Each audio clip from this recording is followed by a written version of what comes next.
Let's go! Let's go! Let's go!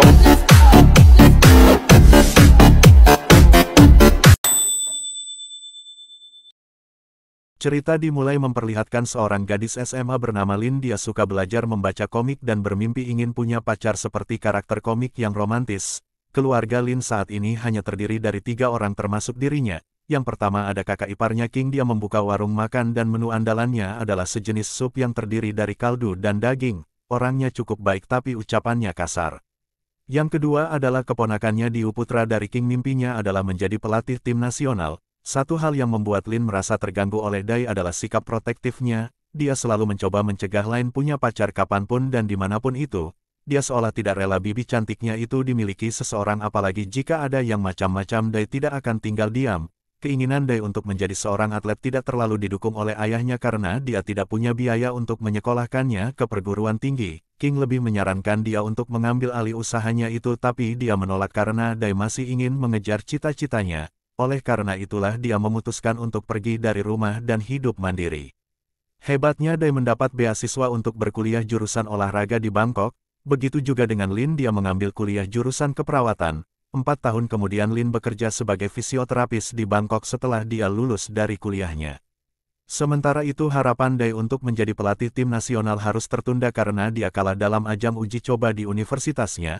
Pada akhirnya dia mengambil cuti dan bekerja di sebuah supermarket. Dai ditemani oleh teman seperjuangannya yang juga berhenti dari kuliahnya. Suatu ketika Dai melihat Lin datang ke supermarket tempat dia bekerja dan bertemu dengan seorang pria agak melambai yang merupakan rekan kerjanya di rumah sakit. Dai berusaha untuk sembunyi karena dia takut Lin akan memberitahu ayahnya yang ada di desa. Dia merasa malu dan belum berani untuk mengungkapkan kondisinya saat ini. Saat pulang Lin melihat beberapa buku komik yang menarik perhatiannya. Komik itu bercerita tentang kisah cinta seorang gadis dengan pria paling romantis. Lin sangat menyukai komik itu karena isinya menggambarkan impiannya selama ini. Di rumah sakit seorang pria berambut gondrong datang mencari Lin dengan dalih ingin mengikuti program terapi. Dia adalah Men, seorang musisi lepas yang jatuh cinta dan sangat tergila-gila kepada Lin. Sebagai terapis yang profesional, Lin menghadapi Men dengan ramah selayaknya pasien pada umumnya.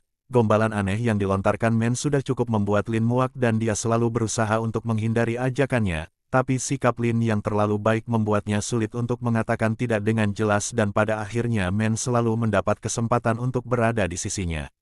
Satu hal yang mengejutkan Lin adalah Men akan segera pindah ke gedung apartemen yang sama dengannya. Dai yang melihat dan mendengar berita itu kaget sekaligus marah. Dia tidak terima bibi cantiknya itu didekati pria lain, apalagi pria aneh seperti Men.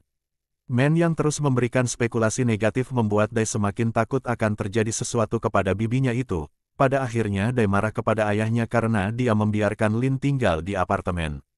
Beberapa hari kemudian Lin kembali berhadapan dengan Men yang sudah pindah ke gedung apartemennya. Saat itu Men berpakaian seperti seorang atlet karena sebelumnya Lin pernah berkata bahwa dia menyukai pria atletis. Jelas itu adalah sebuah sindiran untuk menolaknya, tapi Men tidak pernah menyerah. Dia bersedia untuk merubah diri demi menggapai cintanya. Tidak lama dari itu Dai datang ke apartemen Lin dan memutuskan untuk tinggal bersama. Lin yang terkejut sekaligus bahagia bisa bertemu lagi dengan keponakannya dan dia tidak keberatan untuk berbagi tempat tinggal. Saat itu Dai mengaku bahwa dirinya sudah bekerja di perusahaan asal Jepang dan tidak mengatakan apapun soal kuliahnya. Eimen, teman Dai, datang membantu membawakan barang-barang Dai dan berharap mendapat perhatian dari Lin. Tidak lama setelah itu Lin mendapat panggilan dari Qin yang mempertanyakan keberadaan Dai, tapi dia memohon kepada Lin untuk tidak menceritakan apapun kepada ayahnya itu.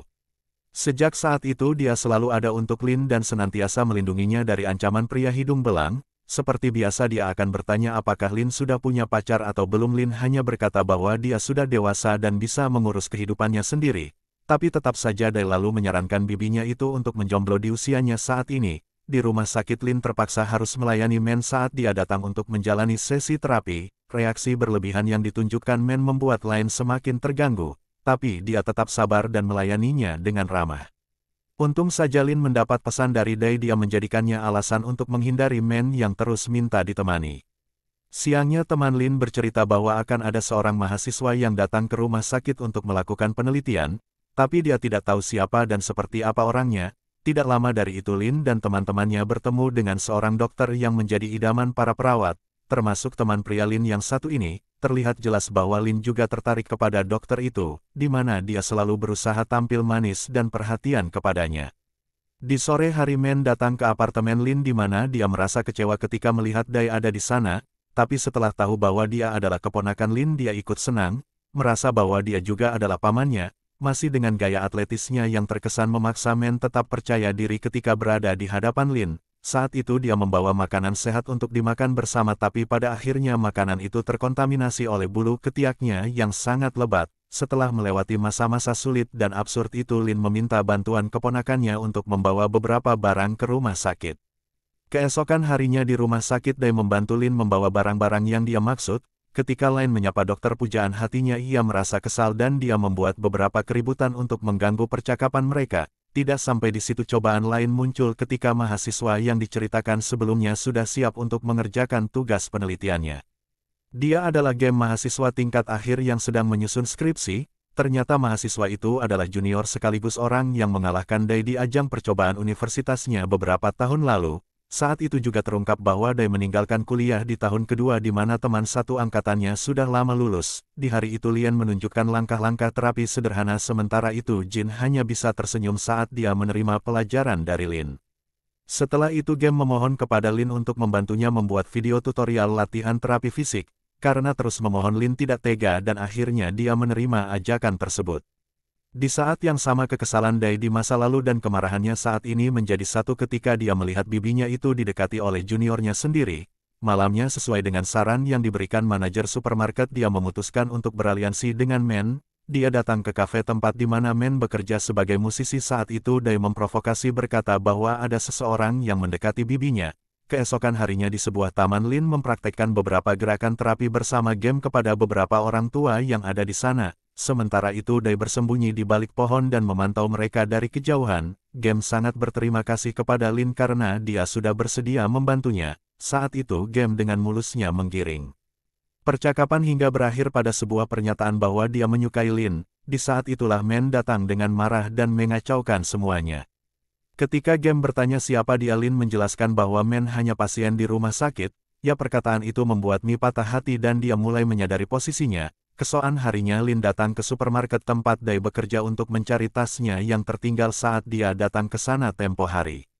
Lin diberi petunjuk untuk menghubungi CS yang bertugas untuk menangani barang yang hilang. Lin tidak tahu bahwa Dai bekerja di tempat itu bahkan dia tidak menyadari bahwa J adalah CS yang dimaksud. Dai memanfaatkan kesempatan itu untuk terus berkomunikasi dengan Lin. Dai seolah memainkan peran dan memposisikan dirinya sebagai orang lain yang bisa jatuh cinta kepadanya. Tentu kita tahu bahwa selama ini Dai terikat oleh tali persaudaraan dan tidak bisa mendekati Lin sebagai wanita pada umumnya. Perlahan tapi pasti Dai mendapat topik pembicaraan yang cocok dengan Lin. Topiknya saat itu adalah buku komik berjudul Kebun Hati di mana dia pernah membacanya dan tahu bagaimana isi ceritanya. Di saat itulah Lin merasa ada kecocokan di antara mereka. Setelah sekian lama dia menanti orang yang tepat untuk menemani kehidupannya. Sementara itu teman kerja Dai mulai menyadari perbuatan Dai dan dia berpendapat bahwa mengejar bibi sendiri adalah tindakan yang tidak benar. Sedangkan manajer tempat dia bekerja berpendapat bahwa Dai melakukan itu karena dia bermaksud untuk menciptakan karakter fiksi yang disukai oleh bibinya. Dengan begitu Lin tidak akan berpaling ke lain hati. Sore hari di apartemen Dai bertemu kembali dengan Men yang sudah move on. Men bercerita bahwa targetnya saat ini adalah teman Lin yang tidak kalah cantiknya. Dia adalah seorang perawat sekaligus penjual barang online bernama Yaya. Tentu saja Dai mendukungnya dan akhirnya mereka berteman baik. Keesokan harinya di supermarket Men menyusun pertemuan dengannya Yaya melalui transaksi jual beli. Ketika ia datang ke pertemuan Men terkejut karena foto postingannya tidak seindah realita. Men merasa telah tertipu dan pada akhirnya mereka terlibat perdebatan yang cukup sengit. Di tengah-tengah keributan itu Lin datang dan akhirnya dia mengetahui segalanya. Men terpaksa memberitahukan fakta bahwa dia bekerja di supermarket dan dialah CS yang selama ini bertukar pesan dengannya. Lin merasa telah dipermainkan dan pergi dengan marah dan dia sangat kecewa kepada Dai. Keesokan harinya Lin bertemu dengan Game di sebuah kedai kopi. Perasaannya masih tidak karuan tapi dia tetap tersenyum dan berusaha menutupi semuanya. Sekali lagi Game terus berusaha mendekati Lin dengan perkataan manisnya. Di saat yang sama juga Dai datang dan mencampuri pertemuan mereka. Dai masih berusaha menghalangi siapapun mendekati bibinya itu. Lin marah dengan sikap kekanak-kanakan tersebut. Lin dengan tegas meminta Dai untuk tidak mencampuri urusannya lagi. Lin berkata bahwa dia tidak mau menemui Dai lagi kecuali jika Dai berhenti mengikutinya dan kembali berkuliah. Di suatu hari Lin pulang ke desa dan bertemu dengan kakaknya Kim dan bercerita bahwa Dai berhenti kuliah dan bercerita tentang pekerjaan dan status kuliah yang tidak tuntas.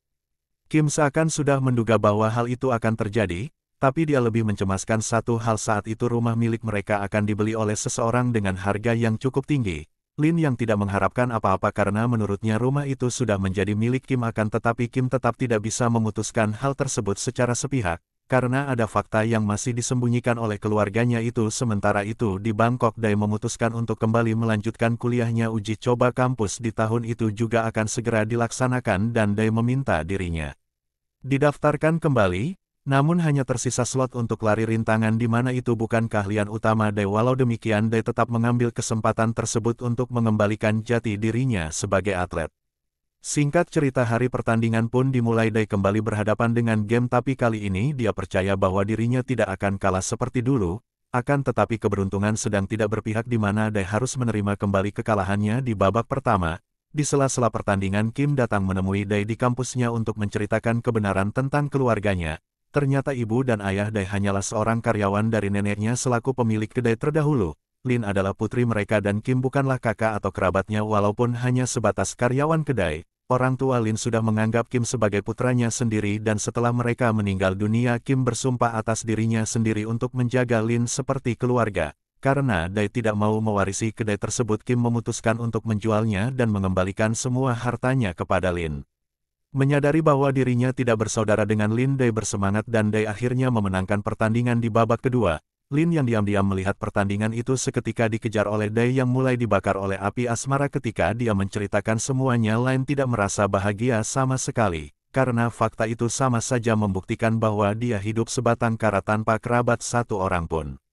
Dai melupakan hal itu karena dia dibutakan oleh cinta. Lin selalu berpikir bahwa dia sangat beruntung masih memiliki keponakan dan kakak ipar yang selalu ada di sisinya. Kini setelah semuanya terungkap Lin mulai merasa kesepian dan dia tidak bisa berbahagia akan hal itu.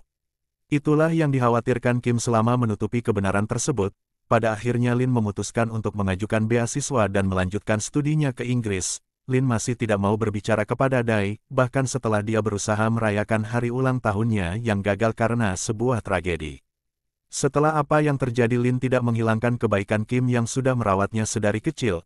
Dia menghubungi Kim yang ada di desa untuk berpamitan sebelum dia pergi ke Inggris. Di hari itu Dai yang tidak tahu apa-apa tentang Lin diberitahu ayahnya bahwa dia akan segera pergi ke luar negeri. Dai mengejarnya sampai ke bandara dan untunglah dia belum terlambat. Dai meminta maaf dan mengaku bahwa dirinya salah. Lin memaafkannya tapi bukan berarti dia akan mengurungkan niatnya untuk pergi. Dai berkata bahwa perasaannya tidak bisa diobati begitu saja dengan kata maaf. Lin tidak marah dan menyalahkan Dai, dia hanya merasa berbeda karena dia tidak bahagia dengan fakta tersebut sedangkan Dai tidak demikian. Saat itu untuk pertama kalinya Dai menyatakan perasaannya kepada Lin, berkata bahwa dia mencintai seseorang tapi tidak bisa mengungkapkannya juga merupakan sesuatu yang menyakitkan. Dia mengemban perasaan itu sejak masih remaja dan sekarang dia hanya merasa bahagia karena bisa mempunyai kesempatan untuk menyatakan perasaannya. Dai sadar dia sudah egois karena mementingkan perasaannya sendiri. Pada akhirnya Dai bersedia untuk menjadi keluarga teman atau apapun asalkan Lin tidak pergi. Dia juga berjanji tidak akan menghalanginya lagi jika ingin punya pacar dan Dai sudah merelakannya. Akan tetapi keputusan Lin sudah bulat dan dia tetap pergi. Waktu berlalu dan Lin sudah tinggal di Inggris cukup lama. Dia sudah melupakan masalahnya dan berdamai dengan dirinya sendiri. Lin juga mulai menyadari beberapa hal dari pengalamannya selama ini di mana pertemuan dalam kehidupan itu tidak seindah cerita dalam komik. Terkadang cinta itu akan bertepuk sebelah tangan, terkadang walaupun saling menyukai selalu ada alasan yang memisahkan. Terkadang seberapa keras berusaha cinta itu pada akhirnya tidak bisa dipaksakan dan terkadang kecocokan itu muncul dalam ketidaksengajaan. Bagi Lin sekarang tidak masalah apakah dia memiliki kekasih atau tidak karena mau bagaimanapun yang paling penting adalah keluarga. Begitu juga dengan Dai, dia memutuskan untuk mewarisi kedai setelah lulus dari kuliahnya. Hubungannya dengan sang ayah pun kian membaik. Pada akhirnya Lin memutuskan untuk pulang karena dia menyadari ikatan keluarga itu tidak terbentuk oleh hubungan darah melainkan rasa kepedulian dan kasih sayang satu sama lain.